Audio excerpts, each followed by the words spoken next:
On this episode of Golf Treasures, we're heading to Tampa to meet with Conor Lewis. He's well known for his impressive collection of vintage clubs, including some owned by the legendary Bobby Jones. Playing golf for this item? Of course we'll do that. Then we're meeting with John Burns in Fort Myers, whose collection is rumored to be one of the most valuable in the world. This guy is all business, so this could be a big deal for us.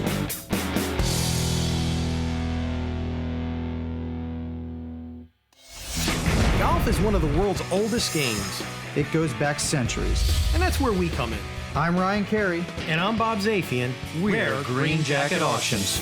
Whoa, whoa, whoa. Original Silver King. This is the stuff we came for. I noticed the Arnold Palmer swing cologne. Whoa. We hunt down the most iconic pieces of golf history and then auction them off for prices most people wouldn't believe. It's gotta be a $30,000 photo. What will it take for me to get this? The last auction sold for $60,000. Sold for $2 million.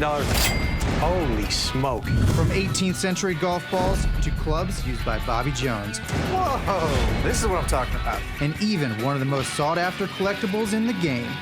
Kind of sends chills up your spine. We have some of the most demanding clients in the world. And we're constantly under the gun because there's always another auction right around the corner. I'd really like to walk out with those. I think we can make a ton of money. We're unraveling history and trying to make a few bucks as well. That's a good deal. I've never seen anything like it. This is Golf Treasures.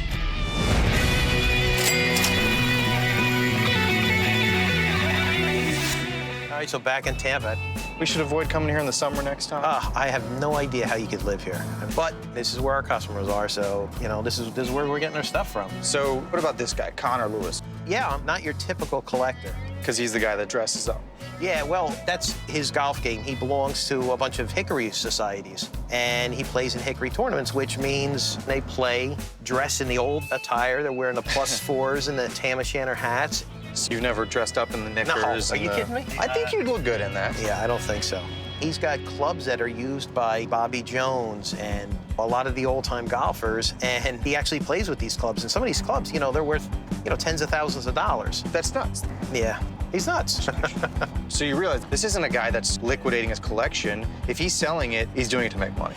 I've tried to get things in the past, and, you know, he just wants too much for it. And, you know, we can't make these trips and not make money on anything. Sure. But I would assume he's got something that he might be willing to part with that our other customers are just going to go, wow.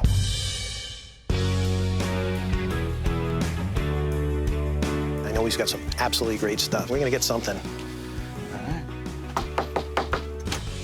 Conor, Hey guys, Conor, how you doing, Ryan? Yeah, nice to meet you, man. Nice How to you meet doing? you too. Yeah, thank you so much for coming over, guys. You want to see what I have? Absolutely. Come on in. Let's do it.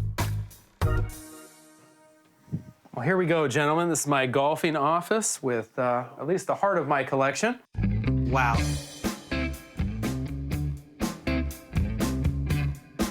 That's some absolutely great stuff. Walked into Conor's office, there's all sorts of things, and any one of these would have been great for our collection. He has a wide variety of items. There's a classic piece right there. Is that an original? That is an original print from 1850 of Charles Lee's The Golfers. It shows this match between two competitors. It has the great Allen Robertson, which really appealed to me. The old town, the old gray town, if they will, of St. Andrews is multiple matches going on at the same time. There's just a depth and breadth that brings in the ginger beer girl. I mean, the stress level must have been crazy. I mean, look at they're just on top of these people. Absolutely stunning artwork. The painting it's based off of, that's the one that sold for like that record price? That is correct. Yeah, sold for, I think, $2 million American. Wow. So Conor, would this baby. be something you're interested in selling? Man, you know, I think I'd have a tough time partying with it. I'll say this, No, that's fair. let me put it into perspective. My focus in the past couple years has been pre-1900 golf. It's a passion of mine. So I think it'd be tough partying from something that's prior to 1900. We're starting to realize that Conor really knows his stuff. He's done his research, worried about whether he's going to be too attached to these pieces to actually let them go. Understandable. Why don't you show us what else you have? Yeah, you bet. Well, we have the 1967 Bobby Jones bust. Cool piece, man. Really cool. There's only like 9 of them that exist. I've heard that number 2 of 9 is in the Augusta National Clubhouse in the trophy room. They do have one in the trophy room. We don't know what number. This is number 1. Ah, so this is a little bit better. You know, Bobby Jones was a career amateur. He was a lawyer, an engineer, a graduate from multiple universities, an amazing grand champion. played for the love of the game. In all honesty, you ever sit at your desk and talk to him? Relentlessly. He's passionate about this, but if we can make some money for him, I think we could get him to sell it. So how hard would that be to part with right now? You know, I think we could talk about it. I think we could probably turn about $15,000 for that. Yeah, it's, you know, it's tough. I think there is sentimental value to this. You know, sentiment's nice, but you know what? $150, $100 bills. You know what? Right. You could take sentiment and throw it out the window. Just think what, you know, you can add another piece of your collection. Yeah, that's true. Is it something that you would at least consider if we can agree on the price? I'm open to negotiation. Okay. We know Conor's on the fence with the Bobby Jones bust, but he's got something else we want even more. Let's shelve that for now because I'll get it. there's something else I really want to talk about. Yeah. Is this what I think it is right here? Yeah, that would be a personal club of Bobby Jones himself. Wow. There are only a few golf clubs in the entire world used by Bobby Jones that are known to exist. Conor has one. We have to have it for this auction. This is a Tom Stewart mashing niblick. A niblick is similar to our wedge. Yes, absolutely. A lot of the approach shots of the 1910s and 1920s were actually with mashing niblicks. It has the signature stamp of Robert Tyre Jones Jr., one of 4 that bear the stamp. Wow. Bobby Jones is so hot right now that if we can get the bust and the club, put them together in the same auction, we're gonna make a lot of money. You have other Bobby Jones clubs. Yeah. So I'm kind of, in my mind, thinking it's on the desk here for a certain reason that possibly you had thoughts of maybe giving that to us. Ooh, man. I want both of these. We know what we think we can get for this. I think we can get $15,000, and I think we're probably around the same number with this. So $30,000. I think that's something you really, really have to consider. I don't know if 30 moves my dial a whole lot. I'm kind of, you know, on the fence. Conor, is there any scenario in which you think you'd let us walk out of here with both of these today? Ooh, man. I can only really think of one. How about one of you guys try to beat me in the game of golf? Playing golf for this item? Of course we'll do that. Deal. I can beat you. I don't have my clubs with me, so. Well, on my clubs, we can schedule a match. No problem. No. We're not going to schedule a match. We'll be playing my clubs from the 1800s. Hickory clubs from the 1800s? I don't know about this. Still good? Sure. Still good. Guess. I got a place around the corner. Let's go play. Let's go. All right. Let's do it. You better bring your game. Well, I was hoping you were going to bring your game, but we got to get these items. That's how it's done, boys. I have no idea where that went. It's looking bleak out there.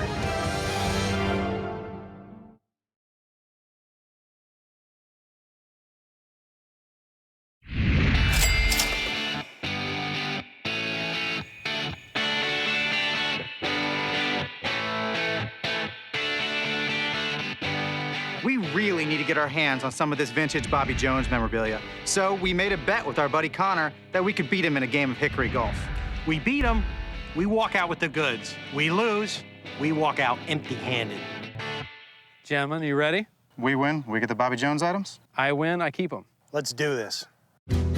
Conor wanted us to dress like a period player, so we've got the hats, the tie. I think I look all right in it. I didn't dress this way to look like an idiot for nothing. There was some famous king back in the 1800s who used to wear these, and as far as I'm concerned, this is period.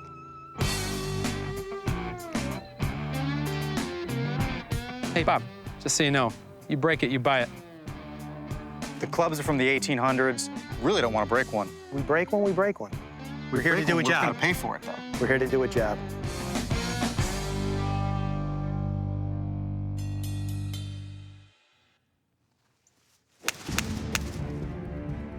Oh.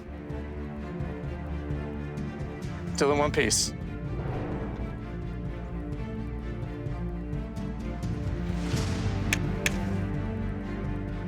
I have no idea where that went. It's right by that tree. After I hit my first ball, I realized it's a lot harder than I thought. You boys ready? Ryan and Bob, I think they're nervous, and they should be. This is how it's done.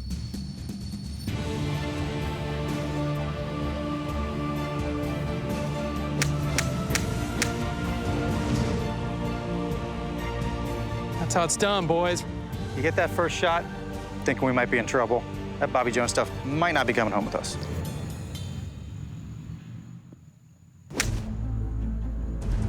My second shot was a little bit better, but Conor was still on his game.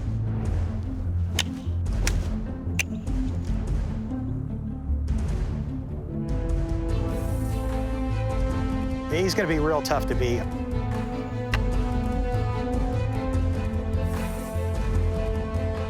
I don't know, it's looking bleak out there.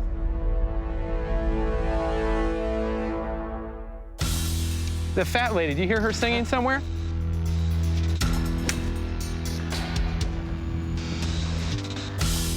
I hit a shot, it was a bit behind his, but it was a nice shot. You know what? We're still in this game. Feel like the Bobby Jones stuff is slipping away from you boys? It's not over till it's over. You got it? Got it. And Bobby Jones would make that putt. If he doesn't make it, I can sink this, and we're gonna take this stuff right now.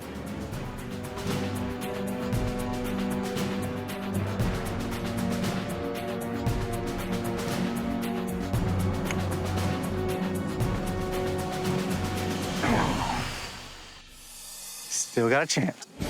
So Conor misses his putt, and I'm like, we got a shot at this. A little left to right. Never seen you make a putt like this in your life, but you gotta make this. There's a lot riding on my shoulders. It all comes down to this one putt. We're gonna need a miracle.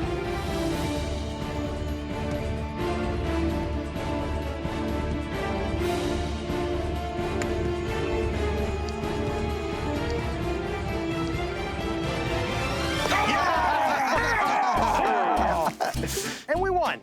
Good game. Nice putt. Great game, thank you. Nice putt. Bobby Jones is coming home with us. Bobby Jones is going home with you. All right, we'll find it a good home. We'll get you a lot of money, just like we promised. Thanks for the opportunity. They met the challenge, and they're walking away with the Bobby Jones items. I'm buying the beers. All right, let's Guys, do it. 19th hole. We had it in the bag. It's the shirt. It's not the shirt. My most important book is here. This is 1793, The Golf. This has a very good chance to bring over $100,000. Yeah, that would be my expectation. Is this something we could possibly get for our auction?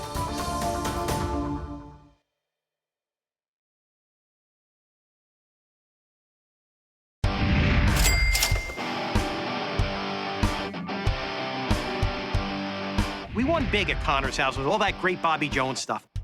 But we're still looking for that showstopper piece for our auction. So we're going to John Burns' house to try to find that big ticket item. Yeah, a lot of times when we're going into a situation, you know, we're in control. Be prepared that's not going to be the case today. Right. He's going to be difficult. So I think we might want to good cop, bad cop him a little bit. We're usually pretty good at that. Wow. Think this guy's negotiated a few deals before? Stick to the game plan. We'll be fine. We gotta make money. Yes, you probably should have worn a better shirt. We know that John's supposed to be one of the top collectors in the world. We're interested to find out what we're going to see at his house. How's it going, John? Good. John Burns. Ryan Carey, nice to Ryan, meet you. nice to meet you. John Bob Zafian. Bob, nice to meet you. Well, thanks for having us over. Sure. I collect mostly Bobby Jones memorabilia, but also rare golf books and autographed items. All the items here constitute a shrine to Bobby Jones. Reading Down the Fairway in the early 90s, I was kind of blown away by how awesome he was in terms of the way he communicated. I enjoy very much showing off the collection, but people do gravitate towards the library. All right, so let's take a look at some items in the library here. Wow. Some nice stuff. Walking in there and seeing some of the things he had is just sends chills up your spine. My very best, my most important book is here, and that is The Golf. Wow. By Thomas Matheson. There aren't very many. This is the 3rd edition in this binder. Can I touch it? Sure, sure. Bob won't touch it, I'll touch it. This is 1793. Wow. And this poem is pretty hard to read. You need a little bit of a translation, but it's a fictitious golf match.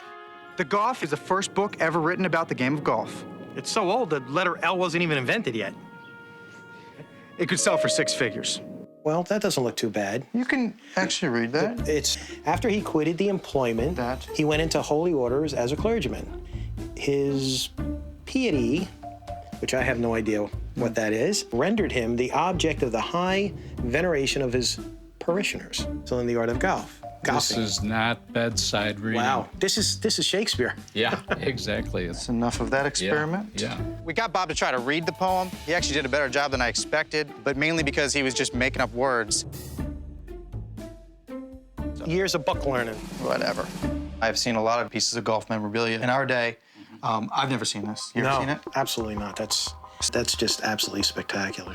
I think at auction, this has a very good chance to bring over $100,000. Yeah, that would be my expectation. Today's Yeah, market. Yeah. That being said, is this something we could possibly get for our auction? Well, prior to my getting to know the two of you, Sounds like a yes coming. I actually entered into an agreement to sell. So I'm sorry. It's promised, but if something, you'd be the first phone call. If, The second, you mean? Exactly. Unfortunately, John didn't give it to us. Doesn't look like we're gonna be auctioning it anytime soon, but maybe sometime in the future. All right, well, since this is a no, anything else in here that we can look at? John has an incredible collection, but nothing that screams showcase item. Okay, so I already showed you my favorite book, The Golf. Now, let me show you my favorite piece of artwork. It's called The Bunker by Brock, 1894. Wow. The Bunker is one of the most renowned pieces of golf artwork in the entire world. It was painted by Charles Edmund Brock, who only did 3 golf scenes in his entire career. The Bunker is referred to as the Mona Lisa in the golf world. That's the original catalog from when it was on That's the Christie's. original catalog. And Golf Through the Ages has a picture of the bunker on page 278, and the original is right behind you. Wow. Wait, that's the Bunker. This is one of the most famous golf paintings in the entire world. There's really 2 other paintings that are related. This is the bunker. There's also the drive and the putt. Yep. But it's a wonderful piece. I love it. Seeing that kind of sends chills up your spine. Just absolutely the best of the best. Is that something you would consider selling? I don't know. That would be a hard decision. That's one of those things that I've had it for 15 years. I really have developed an attachment to it. Understood. Let's talk about, what do you see as the possibilities? Well, let's sit down and relax and have a nice little chat. All right, let's do it. It's an item that we want as our lot 1, our premier item to really drive our auction. Please let us get it. What is a number that you could live with? In order for the painting to get to $125,000, it has to get to $75,000 first.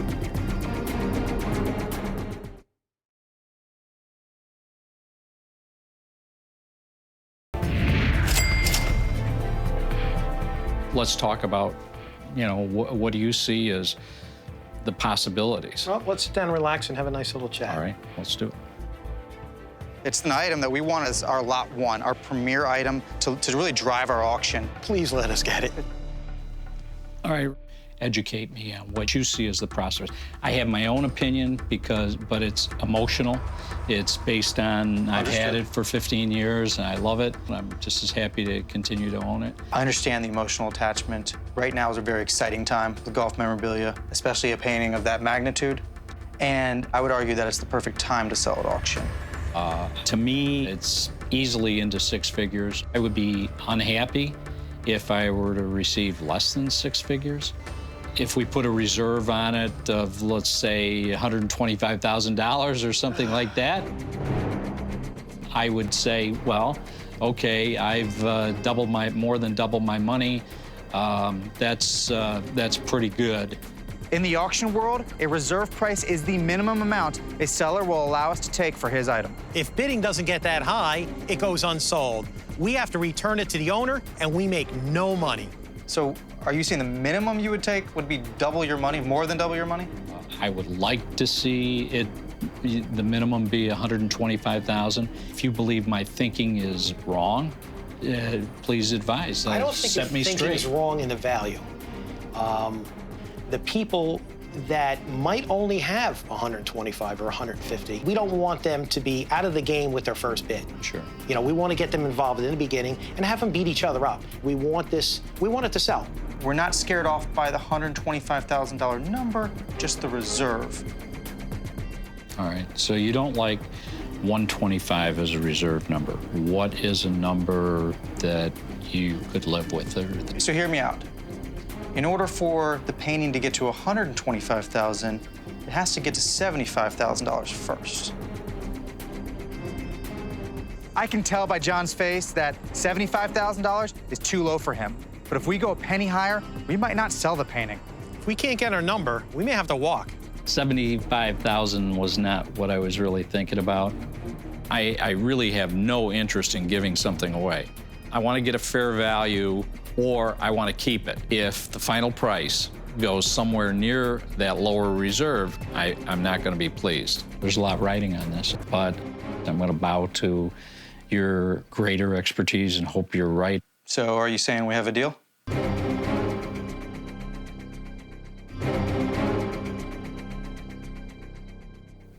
I can live with it.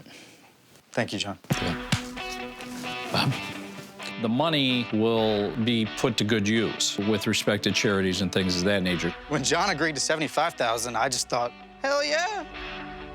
We had a great week. Not only did we beat Conor in hickory golf, yeah! But we walked away with his Bobby Jones bust and golf club. And we went head-to-head with John Burns and walked away with one of the most famous paintings in golf history, the bunker.